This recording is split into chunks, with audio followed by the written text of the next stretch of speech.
निबंध लेखन। दिए गए कथनों को पढ़िए और समझिए। निबंध अंग्रेजी शब्द एस्से का हिंदी प्राय है। यह शब्द फ्रेंच भाषा का है तथा लेखन की महत्वपूर्ण विधा है। निबंध में अपने विचारों को क्रमबद्ध ढंग से सीमित शब्दों में प्रभावशाली ढंग से व्यक्त किया जाता है। निबंध लिखते समय इन बातों का ध्यान रखना चाहिए। निबंध दिए गए संकेत बिंदुओं के आधार पर ही लिखा जाना चाहिए। निबंध का प्रारंभ तथा अंत किसी सूक्ति, उद्धरण, काव्य पंक्ति आदि से करना आकर्षक लगता है। निबंध को अलग अलग अनुच्छेदों में विकसित करना चाहिए। निबंध के अंत में व्यक्त विचारों का निचोड़ प्रस्तुत किया जाना चाहिए। आगे विभिन्न विषयों से संबंधित कुछ निबंध दिए जा रहे हैं। होली, रंगों का त्योहार। संकेत बिंदु, भूमिका, पृष्ठभूमि, मनाने का ढंग, उपसंहार। भूमिका, जीवन चक्र अनवरत गतिशील रहता है। मनुष्य जब जीवन यात्रा के मार्ग में संघर्षों के कंटकों में भिंद जाता है तो वह थक जाता है, लेकिन जीवन का अर्थ थकना तो नहीं है। अतः अपने व्यस्त और संघर्षमय जीवन में से कुछ समय निकालकर वह त्योहारों के उल्लास और उत्साह, आनंद और उमंग में कल्लोल कर ऊर्जा और स्फूर्ति प्राप्त कर पुनः संघर्ष में कूद जाता है। हमारे त्योहार हमारे लिए आशा, आनंद, उल्लास और उमंग लेकर आते हैं। होली का त्योहार भी इसी प्रकार का त्योहार है। पृष्ठभूमि, होली का पर्व फागुन मास की पूर्णिमा को मनाया जाता है। होली के संबंध में एक कथा प्रचलित है। दैत्यराज हिरण्यकशिपु नास्तिक था तथा स्वयं को भगवान समझता था। दैत्यराज का पुत्र प्रहलाद भगवान का परम भक्त था। हिरण्यकशिपु ने अनेक प्रकार के कष्टों के द्वारा उसका अंत करना चाहा, लेकिन सब व्यर्थ। अंत में उसे एक उपाय सूझा। उसकी बहन होलिका को अग्नि जला नहीं सकती थी। अपने भाई के कहने पर वह प्रहलाद को लेकर अग्नि में बैठ गई, परंतु उसका वरदान उसके लिए अभिशाप सिद्ध हुआ। होलिका जलकर राख हो गई, पर प्रहलाद का बाल भी बांका ना हुआ। तभी से इस घटना की याद में होली जलाई जाने लगी। मनाने का ढंग, यह पर्व बैसाखी के समान ऋतु परिवर्तन का ही त्योहार है। किसान अपनी पकी फसल को देखकर फूले नहीं समाते।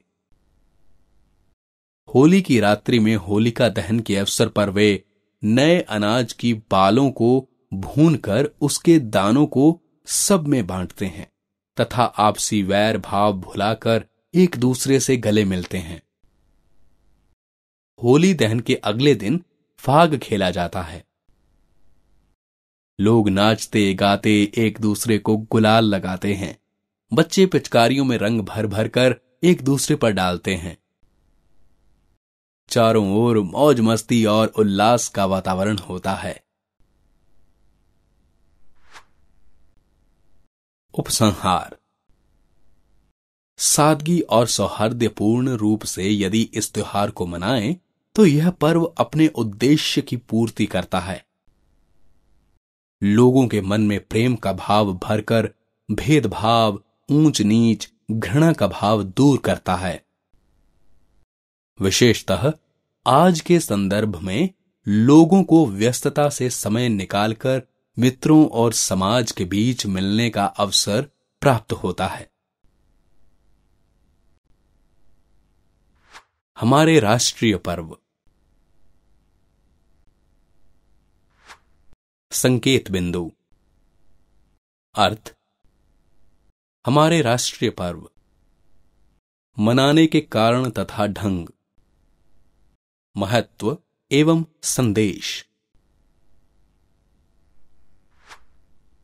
राष्ट्रीय पर्व से अभिप्राय। पर्व हमारे जीवन में उल्लास, उमंग और आनंद का संचार करते हैं। ये हमें एकता का संदेश भी देते हैं। हमारे देश में अनेक पर्व मनाए जाते हैं। जिन पर्वों का संबंध संपूर्ण राष्ट्र से होता है वे राष्ट्रीय पर्व कहलाते हैं। हमारे राष्ट्रीय पर्व हैं गणतंत्र दिवस 26 जनवरी, स्वतंत्रता दिवस 15 अगस्त, गांधी जयंती 2 अक्टूबर। ये तीनों हमारे राष्ट्रीय पर्व हैं। इनके अतिरिक्त शिक्षक दिवस 5 सितंबर, बाल दिवस 14 नवंबर और शहीद दिवस 30 जनवरी भी हैं, जो राष्ट्रीय स्तर पर आयोजित किए जाते हैं। मनाने के कारण तथा ढंग। गणतंत्र दिवस प्रतिवर्ष 26 जनवरी को मनाया जाता है। इस दिन स्वाधीन भारत का संविधान लागू हुआ था तथा भारत सर्वप्रभुता संपन्न लोकतंत्रात्मक गणराज्य बना था। 26 जनवरी के अवसर पर पूरे देश में अनेक कार्यक्रम आयोजित किए जाते हैं। भारत की राजधानी दिल्ली में एक विशेष परेड का आयोजन किया जाता है, जिसमें राष्ट्रपति महोदय सेना के तीनों अंगों की सलामी लेते हैं। राजपथ पर आयोजित इस कार्यक्रम में शस्त्रास्त्र का प्रदर्शन, लोक नृत्यकों के नृत्य, स्कूली बच्चों के सांस्कृतिक कार्यक्रम तथा विभिन्न राज्यों की सांस्कृतिक झांकियां विशेष आकर्षण का केंद्र रहती हैं। स्वतंत्रता दिवस पर भी पूरे देश में स्थान स्थान पर ध्वजारोहण किया जाता है। देश के शहीदों को श्रद्धांजलि दी जाती है तथा अनेक कार्यक्रम भी आयोजित किए जाते हैं। दिल्ली के ऐतिहासिक लाल किले के प्राचीर पर भारत के प्रधानमंत्री ध्वजारोहण करते हैं तथा राष्ट्र को संबोधित करते हैं। 2 अक्टूबर को गांधी जयंती के अवसर पर राष्ट्रपिता महात्मा गांधी को याद किया जाता है। उनकी समाधि राजघाट पर सर्वधर्म प्रार्थना सभा का आयोजन किया जाता है। स्थान स्थान पर मेले तथा गांधी जी के जीवन से संबंधित अनेक कार्यक्रम आयोजित किए जाते हैं।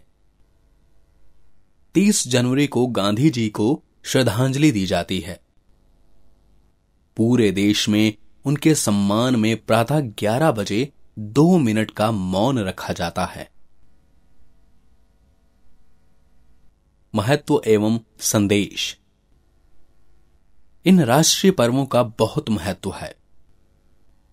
एक ओर ये हमें देश के शहीदों का स्मरण कराते हैं, उनके त्याग एवं बलिदान की याद दिलाते हैं, तो दूसरी ओर भारत के महान पुरुषों की याद दिलाते हैं। हमारा कर्तव्य है कि हम उनके जीवन से प्रेरणा लें तथा उन जैसा बनने का प्रयत्न करें। साथ ही गणतंत्र दिवस, स्वतंत्रता दिवस और शहीद दिवस पर देश की एकता, अखंडता बनाए रखने की प्रतिज्ञा करें। अन्य उदाहरण आपकी पुस्तक में दिए गए हैं, उन्हें ध्यान से देखिए